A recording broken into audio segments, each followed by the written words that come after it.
a.m. Friday to 7 a.m. Eastern Standard Time Saturday. What? A mix of multiple winter precipitation types are expected.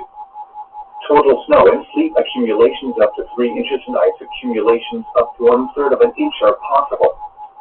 Where? Portions of central, east central, north central, northeast, northwest, and west central Georgia.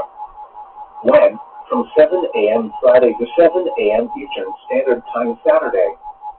Impacts, roads, and especially bridges and overpasses will likely become slick and hazardous. Significant ice accumulation on power lines and tree limbs may cause widespread and long-lasting power outages. Plan on slippery road conditions.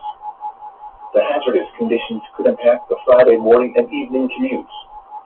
Additional details: ice accumulations have been increased across portions of the I-20 and I-85 corridors.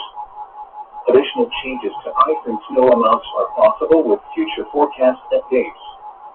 If you must travel, keep an extra flashlight, food, and water in your vehicle in case of an emergency. The latest road conditions for the state you are calling from can be obtained by calling 511. Persons should consider delaying all travel. Motorists should use extreme caution if travel is absolutely necessary